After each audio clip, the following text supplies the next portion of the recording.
අයබෝන් ළමයි අද පටන් ගන්නවා අපේ ස්මාර්ට් වර්ක් එක. ඒ වගේම ඔයාලගේ මේ ලෙසන් එකත් එක්කම ඇක්ටිවිටි එකක් තියෙනවා. ඒ ඇක්ටිවිටි එක කියන්නේ එක්සර්සයිසස් තුනක්. රයිට් ඉතින් මම ටිකක් වේගෙන් කතා කරගෙන යනවා. මොකද අපි ඉස්සෙල්ලම ගොඩනගා ගන්නට ඕනේ මේ විභාග මානසිකත්වය කියන එක. ඒ නිසා හෙමින් ලාවට ලතාවට වැඩේ කරගෙන ගිහිල්ලා හරියන්නේ නැහැ. එහෙනම් ඔන්න වැඩේ පටන් ගන්නවා. මාතෘකාව තමයි මේක velocity time graphs. ඒ කියන්නේ ප්‍රවේග කාල ප්‍රස්ථාර සහිත මේ රේඛීය චලිතය සම්බන්ධයෙන් තමයි අපි කතා කරන්නේ. එතකොට මේකෙදී අපි කතා කරනවා කෙලින්ම 2025 A level වලට ආපු applied mathematics ගැටලුව. හරිද මම මේ ගැටලුව සම්පූර්ණයෙන් ඔයාලට සවිස්තරව ඊටාම ස්මාර්ට් විදිහට කියලා දෙනවා. මාත් එක්කම මේ ගැටලුව හිතන විදිහ ඒ සියල්ල ඔයා අවධාරණයට ලක් කරන්නට ඕනේ. ඊට පස්සේ ඒ ගැටලුවත් එක්ක ඒ අදාළ સિદ્ધාන්ත ටික ඔයාලට විස්තර කරාට පස්සේ ඔයාලට දෙනවා එක්සර්සයිසස් 3ක්. හරිද? ඒ ආකාරයේ එක්සර්සයිසස්. මොකද මේ ගැටලුව ඔයාලා හරියට අවබෝධ කරගත්තා නම් අර මම කියන ගැටලු තුන ඔයාලට කරන්නට හැකියාව තියෙනවා. එතකොට ඔයාලා කරන්නට ඕනේ මම මාත් එක්ක දැන් මේ ගැටලුව හරියට හොඳට අහගෙන ඒකත් එක්කම ඔයා වැඩේ කරගෙන යන්න. ඊට පස්සේ අ, ඊට පස්සේ ඒකට සමගාමීව අර මම දෙන එක්සර්සයිසස් තුන ඒක කරලා සබ්මිට් කරන්න ස්කෑන් හරි ෆොටෝ ගහලා හරි සබ්මිට් කරන්න. ඒකයි වෙන්නට ඕනේ. ඉතින් වැඩේ පටන් ගන්න කලින් ඉස්සෙල්ලම මේ වීඩියෝ එකට ලයික් එකක් දාන්න. එතකොට මම දැනගන්න ඔයාලා මේක වොච් කරනවා කියලා. ඒ වගේම ඒත් එක්කම කමෙන්ට් එකක් දාන්න මම දැන් මේ වැඩේ අහගෙන ඉන්නේ නැත්නම් වැඩේ මේක නරඹමින් ඉන්නේ කියන එක. ඊට පස්සේ වැඩේ ඉවරුණාට පස්සේ ඒ කියන්නේ මේ ලෙසන් එක මේ වීඩියෝ සීරීස් එක ඉවරුණාට මේ වීඩියෝ එක ඉවරුණාට පස්සේ ඔයා කමෙන්ට් එකක් දාන්න ඔයාට මේක තේරුණාද නැද්ද කියන එක. අවංකව දාන්න ඒක තේරුණාද වැඩේ හොඳද නැද්ද කියන එක. මොකද ටිකක් මේක ස්පීඩ් යන්නේ. මේ ස්පීඩ් යන එක ඔයාට තේරෙනවද නැද්ද කියන එක මට දැනගන්නට ඕනේ. ඒ වගේම ටිකක් ස්පීඩ්ලි හිතන්නත් ඕනේ. මොකද ඔයාට මේ applied mathematics වලදී සමහර වෙලාවට වෙලාව මදි වීමේ ප්‍රශ්න ඇති වෙන්නට පුළුවන්. ඒකත් එක්ක අර thinking process එක ටිකක් වේගවත් කරගන්න තමයි ටිකක් මම වේගෙන් කතා කරන්නේ. ඒ වගේම ඔයාලත් වේගෙන් ලියන්න ගන්න. හරි එහෙනම් වැඩේට යමු. මම වැඩේ ලස්සනට යන්නට ඕන නිසා ප්‍රසන්ටේෂන් එකත් එක්ක සකස් කරගත්තා. අපි වැඩේ පටන් ගමු. මේක ෂෙයා කරලා ස්ක්‍රීන් එක ෂෙයා කරන්නම් මම ටග් ගාලා. ඔව් රයිට් ළමයි මම හිතනවා දැන් ඔයාලට පේනවා ඇති කියලා මේ තමයි 2025 A level වල මේ පාර තිබ්බ විභාගයේ A level වල මේ applied mathematics වල ආපු ගැටලුව ප්‍රවේග කාල ප්‍රස්ථාර සම්බන්ධයෙන්. එතකොට නියත FMS ඍණ දෙක මන්දනයකින් සරල රේඛාවක් දිගේ ගමන් කරන P අංශුවක් කාලය T සමානයි බිඳුවේදී 60 ms ශ්‍රේණයක ප්‍රවේගයකින් O ලක්ෂයක් පසු කරයි. ඔන්න ළමයි පොඩ්ඩක් අවධාරණය ලක් කරන්න applied mathematics ගැටලුවකට අපි ප්‍රවේශ වෙන්නේ කොහොමද කියලා. applied mathematics ගැටලුවකද ප්‍රධාන දේ තමයි හොඳට Tamanට ඒ ගැටලුව අවබෝධ වන තුරු ගැටලුව හොඳින් කියවීම. ඒක තමයි first step එක. එතකොට ඒකට වෙලාව ගන්න ඕන තරම්. නියත FMS ඍණ දෙක මන්දනයකින්. එතකොට ඒක කියවන ගමන්ම ඔයාට අවශ්‍ය වන දේවල් සටහන් කරගන්න. මම මේකත් එක්කම white board එකත් open කරගන්න මේක ඉවරුණාට පස්සේ. එතකොට දැන් ඔන්න ඔළුවේ මම තියාගන්නම්. ඔන්න නියත FMS ඍණ දෙක මන්දනයකින් ඒ කියන්නේ ඍණ F කියන තොරණයකින් තමයි යන්නේ. FMS ඍණ දෙක මන්දනයකින් සරල රේඛාවක් දිගේ ගමන් කරන P අංශුවක්. P කියලා අංශුවක් තියෙනවා. සරල රේඛාවක් දිගේ ගමන් කරන්නේ. නමුත් එයා නියත FMS ඍණ දෙක මන්දනයකින් තමයි ගමන් කරන්නේ. කාලය T සමානයි බිඳුවේ හිදී 60 ms ශ්‍රේණික ප්‍රවේගයකින් O ලක්ෂයක් පසු කරයි. එතකොට ඔන්න කාලය මනින්න පටන් ගන්න මේ O කියන ලක්ෂයේදී. මොකද T සමානයි බිඳුවේදී තමයි අපි ප්‍රස්ථාර අඳින්නට ගන්න ඕනේ. හරිද? T සමානයි බිඳුවේදී තමයි ඔන්න අපේ පළවෙනි චලිතය නිරූපණයට ලක් කරන්නේ. මොකද ඊට කලින් දේවල් අපිට වැඩක් නැහැ. මොකද අපි ගැටලුවක් මොඩල් කරනවා කියලා කියන්නේ ඒක සංක්ෂිප්ත කරනවා. ඒක කෙටි කරනවා. ඒ කෙටි කරද්දී ආරම්භක ලක්ෂ්‍යය කියලා සලකන්නේ t සමානයි බිඳුව. ඒතර අපේ චලිතයේ දේවල් අපි නිරූපණය කරන්නේ ඔය t සමානයි බිඳුවේදී ළමයි. දොරන් t සමානයි බිඳුවේදී අපි දන්න දේවල් ටිකක් තියෙනවා. ඒ P කියන වස්තුව චලිතය ආරම්භ කරනවා t සමානයි බිඳුවේදී. ඒකට ආරම්භක ප්‍රවේගයක් තියෙනවා. ඒක 60 ms ඍණ එක 60 ms ශ්‍රේණ එක. ඒ වගේම මේක මන්දනය වෙන්නේ. ඒ කියන්නේ පහළට බෑවුම් වෙන්නේ. මොකද ප්‍රවේගය එන්න එන්න අඩු වෙනවා මන්දනය වෙන FMS ශ්‍රේණ දෙක ඍණ FMS ශ්‍රේණ දෙක තොරණයක් නැත්නම් FMS ශ්‍රේණ දෙක මන්දනයක් තියෙන. ඒතර ඕලක්ෂයක් පහසු කරලා යනවා. මෙහි F කියන එක greater than බිඳුවයි. P අංශුව නිශ්චලතාවට පැමිණි වහම දැන් මේක මන්දනය වෙනවනේ 60 ඉඳලා මන්දනය වෙලා මොකද්ද වෙන්න ඕනේ වේගය අඩු වෙවි ඇවිල්ලා බිඳුව වෙන්න ඕනේ. නිශ්චලතාවයට පැමිණි වහාම එය O දෙසට දැන් O පැත්තේ ඉඳලා තමයි O කියන ලක්ෂයේ ඉඳලා මෙයා ආවා සරල රේඛාව දිගේ චලිත වෙනවා. නමුත් මන්දනය වෙමින් යන්නේ හරිද මේ හොඳටම ආවා ගන්න මං කියන දේ. O කියන ලක්ෂයේදී තමයි චලිතය ස්ටාර්ට් වෙන්නේ 60 ms ශ්‍රේණියක ප්‍රවේගයකින්. හිතන්න ඒක යනවා දකුණු පැත්තට කියලා මෙන්න මේ පැත්තට යනවා. මෙන්න මෙතනින් ස්ටාර්ට් කරනවා 60 ms ශ්‍රේණියක ප්‍රවේගයෙන් වේගය අඩු වෙවි ඔන්න යනවා. හරිද? ඔහොම යනවා. ඔන්න අඩු වෙලා ඔන්න බිඳු වුණා. බිඳු වුණාට පස්සේ මොකද කරන්නේ? මෙයා ආයි ඕ පැත්තට ඕ තියෙන මේ පැත්තනේ. දැන් මෙහෙට ඇවිල්ලා ආයි ඕ පැත්තට චලනය වෙනවා. දැන් මොකද කරන්නේ? දැන් ත්වරණය වෙනවා. FMS ඍණ දෙක ත්වරණයක දැන් වේගින් එනවා. FMS ඍණ දෙක ත්වරණයක චලනය වේ. ඕහි නිශ්චලතාවයේ පැවති තව Q අංශය. දැන් P නේ ඔය ගියේ. O වල ඉන්නව නිශ්චලතාවයේ තව Q කියලා අංශුවක්. O වලම තමයි ඉන්නේ. O වලම ඉන්නවා. හරිද? O වල නිශ්චලතාවය පැවති තවත් Q අංශුවක්. කාලය T සමානයි 30 බෙදීම F විදී FM ශ්‍රේණ දෙක නියත තොරණයකින්. දැන් මේ O වල නිශ්චලතාවයේ ඉන්න Q කියන එක්කෙනා ඔය කාලය T සමානයි බිඳුවේදී ඔහොමම ඉන්නවා. එතනම ඉන්නවා. හරිද? දැන් මෙයා ස්ටාර්ට් එක ගන්න කාලය T සමානයි 30 බෙදීම F. ඒ කියන්නේ මෙයා ස්ටාර්ට් වෙන්න ගන්න මෙයාගේ අපි චලිතය නිරූපණය කරන්න ගන්නේ කාලය T සමානයි 30 බෙදීම F. ඒකට කාලාක්ෂයේ අපි මාක් කරගන්නට ඕනේ 30 බෙදීම F කියන එක. එන්නේ එතනින් තමයි මොකද්ද වෙන්නේ? මෙන්න මේ Q කියන එක්කිනා චලනය වෙන්න පටන් ගන්න. එයා FMS ශ්‍රේණි දෙක නියත තොරණකේ. දැන් කලින් එකට මන්දනයක් නුනේ. අඩු වුණා වේගෙ. දැන් මෙයා තොරණයක්. මෙයා මොකද වෙන්නේ? වැඩි වෙනවා. බෑවුම්. ආනත සරල රේඛාවක්. කාලය වැඩි වෙන පැත්තට ආනත සරල රේඛාවක් නිරූපණය කරන්නට ඕනේ. නියත තොරණකින් එම සරල රේඛාව දිගේම P දේශයට. දැන් එයා මොකද? දැන් මෙයා අපි කියවනේ දැන් P මෙතන ඉඳලා මෙහෙට ඇවිල්ලා හරිද නිශ්චල වෙලා ආයි මේ පැත්තට එනවා. දැන් Q T සමානයි 30 බෙදීම F වලදී එයා මෙන්න මේ පැත්තට එනවා. ඔන්න ඔහොම මේ ඉන්නේ කවුද? මේ ඉන්නේ P. මේ ඉන්නේ කවුද? Q. මේ දෙන්න ඔහොම ඇවිල්ලා යම් කිසි අවස්ථාවකදී දෙන්න හම්බ වෙනවා. අන්න ඕකට තමයි අපි මේ චලිත සටහන අඳින්නට ඕනේ. ඒ කියන්නේ ප්‍රවේග කාල ප්‍රස්ථාරය අඳින්නට ඕනේ. 30 ms නියත තොරණකේ එම සරල රේඛාව දිගේම P දෙසට චලනය වෙනවා. මේ එන්න ඔන්න P එනවා. මෙන්න එනවා කවුද? Q. ඔන්න ඇවිල්ලා P දෙසට චලනය වෙයි. 30 ms ශ්‍රේණියක ප්‍රවේගයක් ලබාගත් පසු Q දැන් අර වේගය වැඩි කර ගන්නවනේ Q. හරිද? වේගය වැඩි කර ගන්නවා. වේගය වැඩි කරගෙන 30ට ආවට පස්සේ 30 ms ශ්‍රේණියක ප්‍රවේගයක් ලබාගත් පසු එම නියත ප්‍රවේගයෙන් පවත්වා ගන්නවා. අන්න ඒ නියත ප්‍රවේගය පවත්වා ගන්නවා. එතකොට Q අංශුව නියත ප්‍රවේගයට පැමිණ තප්පර 10කට පස්සේ තමයි Q අංශුව P හමු වෙන්නේ. ආයි අපි චලිතය පොඩ්ඩක් නිරූපණය කරමු. මොකද? ඔළුවේම ආව ගන්න විෂුවලයිස් කරගන්න. ඉස්සෙල්ලා මොකද වෙන්නේ? O කියලා ලක්ෂයක් තියෙනවා. මේ O කියන ලක්ෂයේදී T සමානයි බිඳුවේදී P කියන අංශුව ඔන්න චලනය පටන් ගන්නවා. චලනය පටන් අරගෙන තියෙන්නේ එයා මේ O කියන අවස්ථාව O කියන ලක්ෂයේදී එයාට තියෙන 60 ms ශ්‍රේණියක ප්‍රවේගයක්. අන්නේ ප්‍රවේගයේ ඉඳලා එයා වේගය අඩු වෙනවා. හරිද? එයා වේගය අඩු කරගනිමින් මෙන්න මේ පැත්තට චලනය වෙනවා. ඊට පස්සේ එයාගේ ප්‍රවේගය බිඳුව වුණාට පස්සේ එයා අනිත් පැත්තට හැරෙනවා. මේ පැත්තට හැරෙනවා. මේ පැත්තට හැරෙනවා. හැරිලා එයා යන්නේ තොරණයකින්. FMS ඍණ දෙක තොරණයකින් තමයි ගමන් කරන්නේ. ඊට පස්සේ ඔය O කියන ලක්ෂ්‍ය මතම ඉන්නවා කවුද? Q කියන අංශුවක්. ඒ Q කියන අංශුව එයාගේ චලිතය පටන් ගන්න T සමාන 30 බෙදීම F. ඒ කියන්නේ 30 බෙදීම F දක්වා මෙයාගේ ප්‍රවේගයක් නැහැ.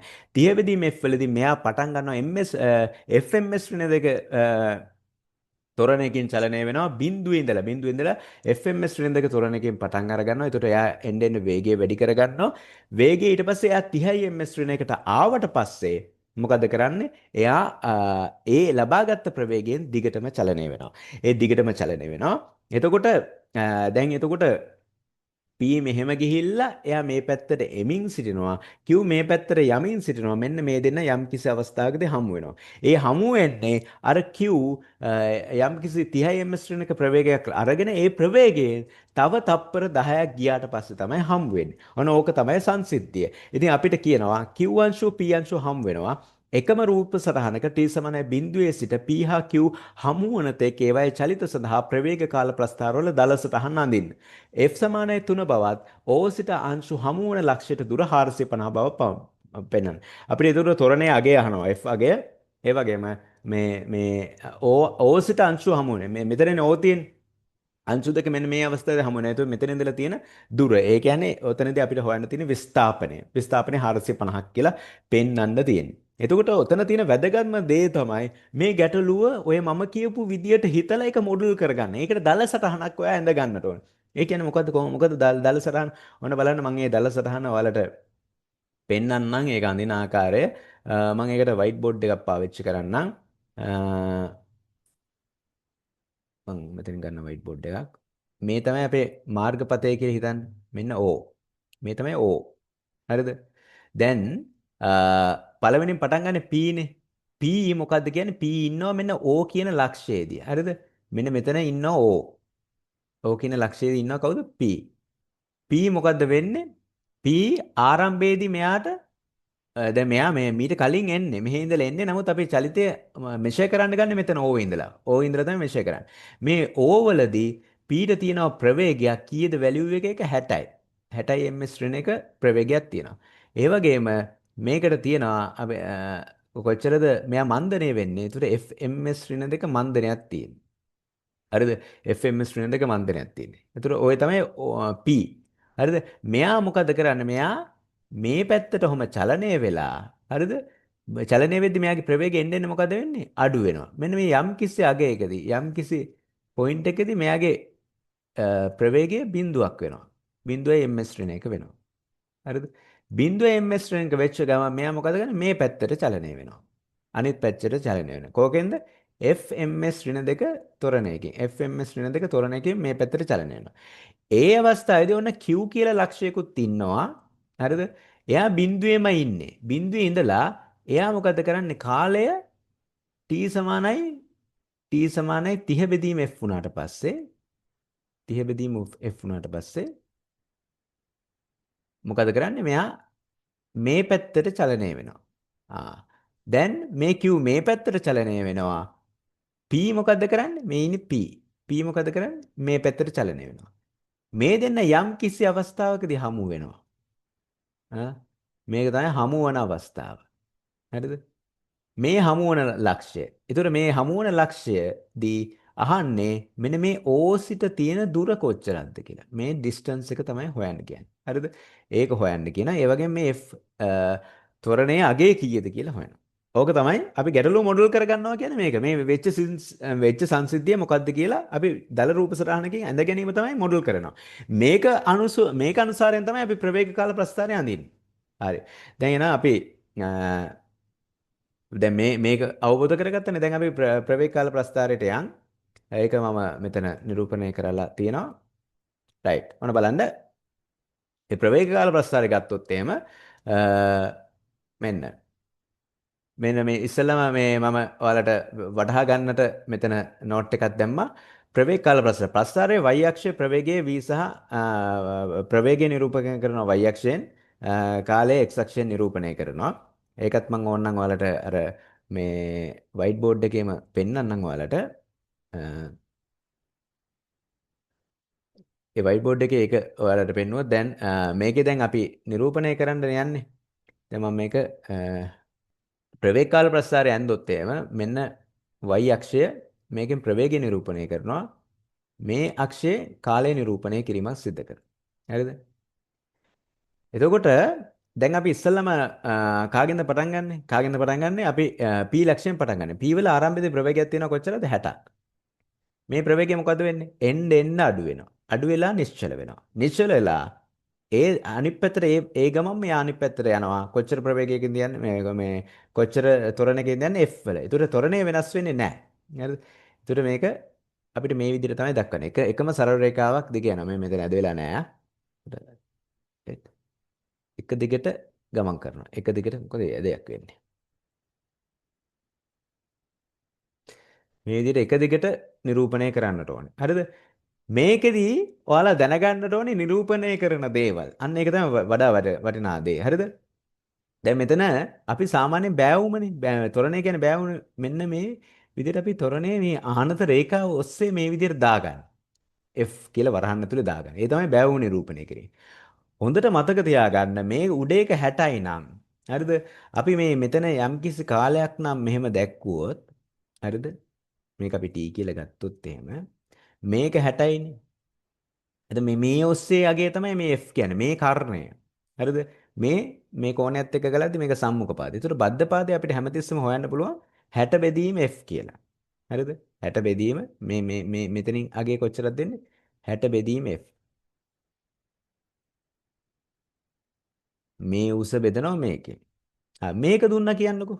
මේක දුන්නා මේක හොයන්න ඕන නම් මොකද කරන්නේ? මේ දෙන්න ಗುಣ කරනවා. 60 බෙදීම F වැඩි කිරීම F. හරිද? ඒ නිසා මතක තියාගන්න ඔයාලට දෙන තොරණේ හැමතිස්සෙම මේ ආනත තලය ඔස්සේ ලකුණු කරන්න. ඒක ලකුණු කරගත්තට පස්සේ මේ සිරස් උස මෙතනින් බෙදලා ඔයාලට කාලය ගන්නට පුළුවන්. නැත්නම් ඒ කාලය දීලා තියෙනවා නම් ඔයාලට මේ දෙන්න වැඩි කරලා ඔයාලට මේ සිරස් උස ගන්නට පුළුවන්. හරිද? අනේක මතක තියාගන්න ඕන දත්තයක්. නමුත් මේ ගැටලුවට ඒක තරම් අදාළත්වයක් නැහැ. රයිට්? ඊට පස්සේ ඊළඟට දැන් ඔය පීගේ චලිතේනේ ඔය යන්නේ. දැන් මේ නිශ්චල වෙත් එක මේ අනිත් පැත්තට යන එක. හරිද? ඊට පස්සේ ඊළඟට දැනගන්න ඕන දේ තමයි මේ තියෙන්නේ මේ දැන් මේ යටින් තියෙන වර්ගඵලය. හරිද? මේ යටින් තියෙන වර්ගඵලය මේ නිශ්චලතාවයේ දක්වා වෙච්ච විස්ථාපනය. හරිද? නිශ්චලතාවයේ දක්වා වෙච්ච විස්ථාපනය. ඊට පස්සේ අනිත් පැත්තටදී කොච්චර විස්ථාපනයක් සිද්ධ වෙලා තියෙනවද? අන්න ඒක බලන්නේ මෙන්න මේ තියෙන ප්‍රස්ථාරය. මේකට යටින් තියෙන වර්ගඵලය. ඔන්න කට්ටිය වර්ධව වටහා ගන්න දෙයක්. සමහර කට්ටිය මෙන්න මේ ටිකේ වර්ගඵලය ගන්නවා. මේ ටිකේ වර්ගඵලය අදාළ නැහැ. මේකේ කාලය මේ පැත්තට තියෙන්නේ. ඔයා ගන්න ඕනේ මෙන්න මේ ටිකේ. එන ඒ කියන්නේ මේ ත්‍රිකෝණය. හරිද? ඒතර මේ සම්පූර්ණ මොකද මේක අනිත් පැත්තට යන්නේ. මෙහෙට ඇවිල්ලා අනිත් පැත්තට යනවා. ඒතර සම්පූර්ණ විස්ථාපනය කියන්නේ මේකෙන් මේක අඩු වෙන්නට ඕන. අන්න ඒක වටහා ගන්නට ඕනේ. හරි ඊළඟට මොකද්ද කියන්නේ? ඊළඟට කියනවා දැන් Q. Q දැන් මේක 60 බෙදීම F. අන්න අපි මේක වටිනවා ඇත්තට මේ 60 බෙදීම F මාක් කරගන්න එක. මේක 60යි මේක F එනම් මේක 60 බෙදීම F. හරි. ඊළඟට අරයා පටන් ගන්නවා කියන්නේ Q පටන් ගන්න 30 බෙදීම F. ඒ කියන්නේ හරියට මේකේ භාගයකින්. මෙන්න මෙතන 30 බෙදීම F. මෙතන ඉඳලා මොකද්ද වෙන්නේ? එයා තොරණය වෙනවා. හරිද? තොරණය වෙලා තොරණය වෙනවා කොච්චරක්ද? තොරණය වෙලා එයා ලබා ගන්නවා මේ කොච්චරද 30 30ක ප්‍රවේගයක්. ඒ කියන්නේ මේකෙන් භාගයක ප්‍රවේගයක්නේ.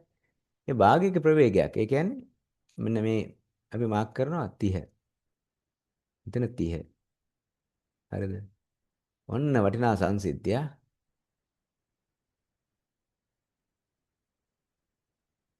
මෙන්න මේ 30 ලබා ගනිද්දී හරිද? මේ ප්‍රවේගය 30 ලබා ගනිද්දී දැන් ඔතන 30නේ යගේ 30 වෙන්නේ ඇත්තටම මෙතන F නේ මෙයාගේ තොරණයක් දීලා තියෙනවා F කියලා. මෙතන 30යි මෙතන F එහෙනම් මෙතන 30 බෙදීම F නේ. එහෙනම් 30 බෙදීම F කාලයකදී තමයි හරියටම මේ 30 බෙදීම F පටන් ගන්න තියෙන 30 බෙදීම F කියන කාලය. හරි මෙතන මේ මෙතනින් මෙතෙන්ට 30 බෙදීමත් F හරිද? මෙතනත් 30 බෙදීම F කාලයකදී. ඒ කියන්නේ මේකේ හරියට මේ 60 බෙදීම F වෙද්දි තමයි මෙයා මොකද වෙන්නේ? ඒකාකාර ප්‍රවේගයට එළඹෙන්නේ.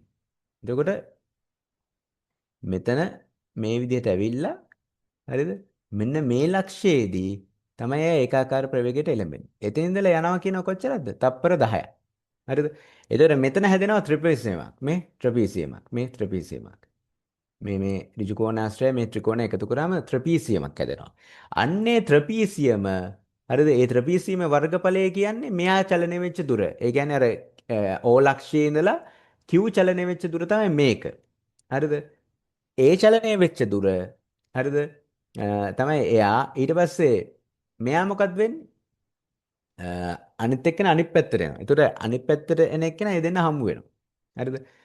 එතකොට මොකද කරන්නේ? ওই විස්ථාපන දෙක අපි මොකද කරන්නට ඕනේ? සමාන කරනවා. මොකද දැන් අරයා මෙහෙම ගිහිල්ලා ආයේ මෙතෙන්ට ඇවිල්ලා ඔතනදි සෙට් වෙන්නේ. මෙයා මෙතෙන් ඉඳලා මෙතෙන්ට යන්නේ. හරිද? එතකොට සමස්ත විස්ථාපන ගත්තොත් එහෙම P කියන එක්කෙනා මෙහෙම ගිහිල්ලා ආයි මෙතෙන්ට එන. ඒතර සමස්ත විස්ථාපනය කියන්නේ මෙතන ඉඳලා තියෙන දුරමයි. අරයාගෙත් මෙතන ඉඳලා තියෙන දුරමයි. ඒතර විස්ථාපන දෙක සමාන කරාම අපිට ගැටලුවට උත්තර වෙස්ට් වෙන්න පුළුවන්. මොකද දෙකේම විස්ථාපන හමු වෙන ලක්ෂණයේදී විස්ථාපන දෙක යම්කිසි වස්තුවක් හමු වෙනවා කියලා කියන්නේ හමු වෙන ලක්ෂයේදී විස්ථාපන සමානයි. හරිද? එහෙනම් මේකට අපි මේක අඳින්න ඕනේ. දැන් මම මේක ලස්සනට පෙන්නලා තියෙනවා මගේ PowerPoint presentation එකේදී. අර මෙතන white board එක යූස් කරන එක තරම් ලස්සන නොවන නිසා. right. දැන් ඔයාලට පේනවා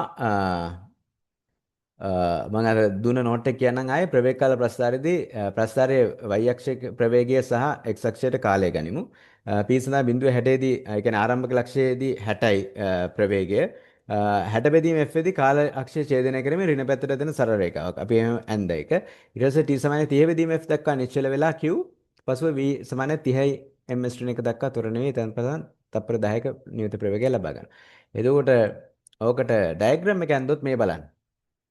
මේ ආරම්භයේදී 60න් පටන් ගන්න බිඳුව වෙද්දී කාලය ඕක කොහොම ඇවිල්ලා නිශ්චල වෙලා ඒ නිශ්චල වෙද්දී මෙතන කාලක්ෂයේ අගය 60 බෙදීම f. මොකද මේක 60යි මේක f. ඒතර 60 බෙදීම f. හරිද? ඊට පස්සේ මේක මේ පැත්තට යනවා අනිත් පැත්තට ගමන් කරනවා. මොකද ආපසු ගමන් කරන නිසා. ඊට පස්සේ q කියන එක කෙනා යා ස්ටාර්ට් කරන්නේ 30 බෙදීම f වලින් 30 බෙදීම f වලින් f ms ඍණ දෙක තොරණ කියන්නේ 30 දක්වා යනවා. ඔන්න 30 දක්වා යනවා කියලා කියන්නේ මෙතන උස 30යි. හරිද? මේක f. එහෙනම් මෙතන කොටස 30 බෙදීම f. ඒතර මේකයි මේකයි සම්මිතිකයි. 30 බෙදීම f 30 බෙදීම f. ඊට පස්සේ මෙයා තත්පර 10ක් ගමන් කරනවා. 30 මේ ඩිස්ටන්ස් එක මේ ටයිම් එක 10යි. හරිද? මෙතනත් 30යි මෙතනත් 30යි. ඒ කියන්නේ එකම ඒකාකාර ප්‍රවේගයෙන් ගමන් කරනවා. ඒතර මේක තමයි අපේ ප්‍රවේග කාල ප්‍රස්ථාරය. ඒතර ඔයාලා මොකද කරන්න ඕනේ? මේ මේ තමයි අර මේ පැත්තට චලනය වීම පළවෙනි එක්කිනාගේ p වල ඊට පස්සේ අනිත් පැත්තට චලනය වෙච්ච දුර ප්‍රමාණය ඇඳෙන්නේ මෙන්න මෙතන. ඒතර මේකෙන් මේක අඩු කරාම එනවා මුළු විස්ථාපනය. ඒක සමාන වෙන්න ඕනේ මේ නිල් පාටින් ඇඳලා තියෙන ත්‍රපීසියමේ වර්ගඵලයට.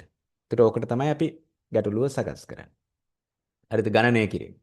අංශු දෙක හමු වන විට ඕසිට ඇති විස්ථාපනයන් සමාන වෙයි. ඒක පැහැදිලිනේ. එතකොට ඕ ලක්ෂයේ ඉඳලා Q චලනය වෙනවා මෙන්න මෙච්චර ප්‍රමාණයක්. අරයා මෙහෙම ඉඳලා ගිහිල්ලා මෙහෙම ඇවිල්ලා ආයේ එතනමයි ඉන්නේ. ඒතර ඒ විස්ථාපන දෙක සමානයි. ඒතර P අංශු විස්ථාපනය ප්‍රස්ථාරයේ වර්ගඵලය මගින් ලැබෙනවා. ඒතර ඉදිරියට ගිය දුර අඩු කරනවා ආපසු ආපු දුර.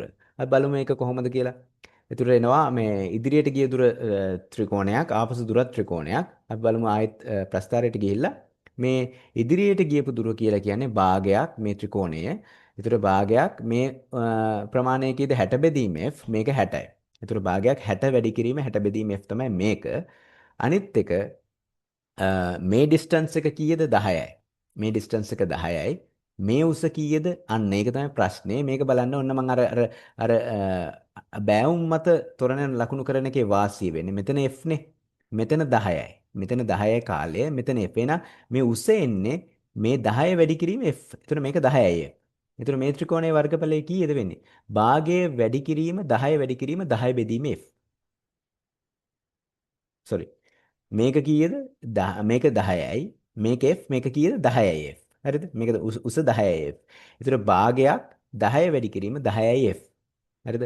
ඒතර මේ භාගයක් 60 වැඩි කිරීම 60 බෙදීම f වලින් අඩු කරන්නට ඕනේ. භාගයක් 10 වැඩි කිරීම 10යි f. හරිද? බලමු අපි ඒ විදිහට තියෙන කියලා. භාගයක් 60 බෙදීම f වැඩි කිරීම 60. හරිද? අඩු කරනවා භාගයක් වැඩි කිරීම 10 වැඩි කිරීම 10යි f.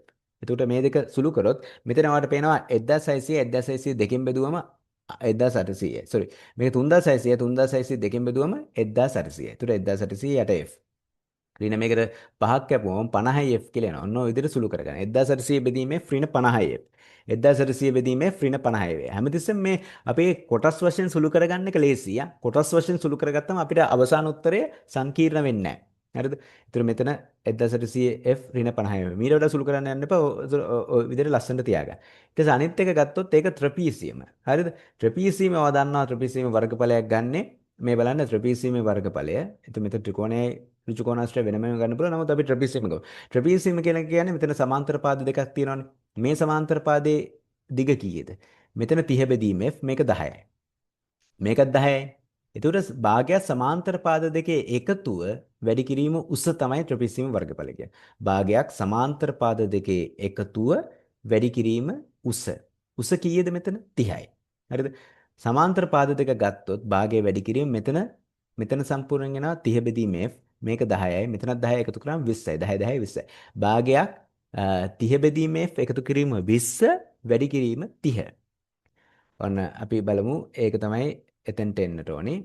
භාගයක් 10 ධන අනිත් 10 ධන 30 බෙදීම f වැඩි කිරීම 30.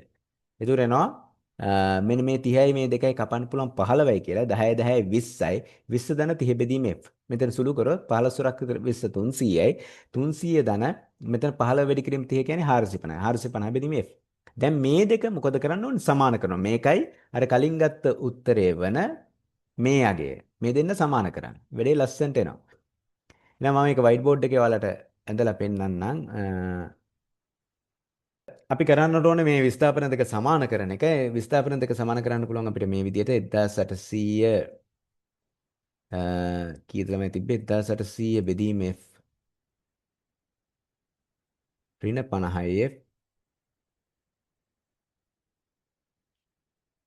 මේක සමාන වෙන්න ඕනේ. අනිත් එකෙන් ආව අපිට 300 ධන 450 බෙදීම f 300 ධන 450 බෙදීම f